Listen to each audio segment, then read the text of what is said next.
৫ আগস্টের পর ৩ মাস ৫ দিনেই দেশে ছিলেন ওবায়দুল কাদের। শোনা যাচ্ছে এই সময় সিলেটের আলোচিত কাজী ম্যানশনে লুকিয়েছিলেন তিনি। এখান থেকেই নাকি কলকাতায় উড়াল দিয়েছিলেন আওয়ামী লীগের এই সাধারণ সম্পাদক। বিলাসী এই বাড়িটির মালিক ব্যবসায়ী মাহতাবুর রহমান নাসির। বাড়িটির বিলাসবহুল নকশা এবং উচ্চ মূল্য একে বরাবরই আলোচনায় রেখেছে।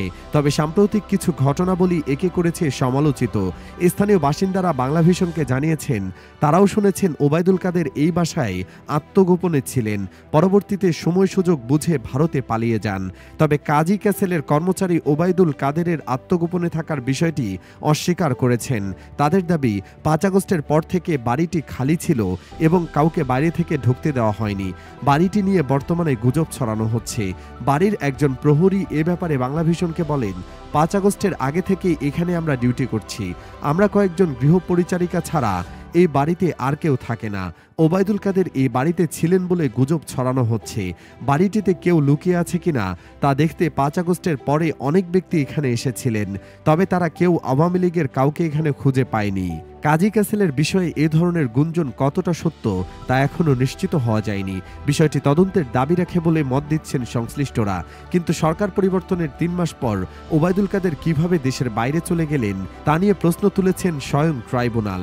গ্রেপ্তারি পরোয়ানা জারি থাকা সত্ত্বেও ওবায়দুল কাদেরের দেশত্যাগের বিষয়ে আইনশৃঙ্খলা রক্ষাকারী বাহিনী এবং সংশ্লিষ্ট কর্তৃপক্ষের কাছে ব্যাখ্যা চেয়েছেন আন্তর্জাতিক অপরাধ ট্রাইব্যুনাল।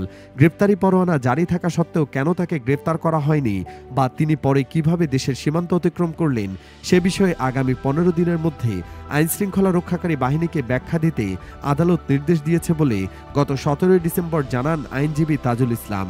কেউ যদি আদালতের নির্দেশনা থাকার পরও কাউকে পালাতে সাহায্য করেন তাহলে আইন অনুযায়ী তার বিরুদ্ধে ব্যবস্থা নেওয়ার সুযোগ রয়েছে বলে জানিয়েছেন তিনি।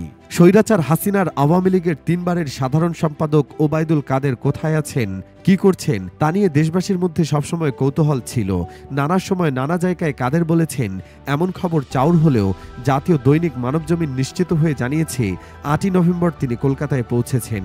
এখন প্রশ্ন উঠেছে ৫ই আগস্ট থেকে ৯৫ দিন তিনি কোথায় ছিলেন, কিভাবেই বা দেশ ছাড়লেন। মানবজমিনের প্রতিবেদন অনুসারে তিনি একটি বিশেষ স্থানে আদর যত্নে দিন কাটাচ্ছিলেন। সেই সাথে কিভাবে দেশ ছাড়বেন তার ফন্দি ফিকির আঁটছিলেন। সবুজ সংকেত আসার পর সড়ক পথে তিনি বিশেষ ব্যবস্থায় ভারতের মেঘালয়ের রাজধানী শিলংয়ে পৌঁছান। সেখান থেকে যান কলকাতা। দিল্লিতে যাওয়ার কথা থাকলেও দিল্লি নয়, বরং কলকাতাতেই তিনি অবস্থান করবেন বলে জানা গেছে। ভারত সরকারের কাছ থেকে তার জন্য কেউ লবিং করেছিলেন।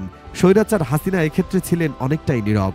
ওবায়দুল কাদের ভারতে পালিয়ে যাওয়ার আগে সিলেটে এক আত্মীয়র বাসায় বেশ আদর যত্নই দিন কাটিয়েছিলেন। তবে মানবজমিনের বিভিন্ন সূত্র দাবি করেছে ভারতের মেঘালয়ে বিশেষ স্থানে আরামেই দিন কাটাচ্ছেন স্বৈরাচারের এই মূল দোসর। আন্দোলন দমাতে ছাত্রলীগেই যথেষ্ট। কাদেরের এই বক্তব্যে আন্দোলন আরও বেগবান হয়।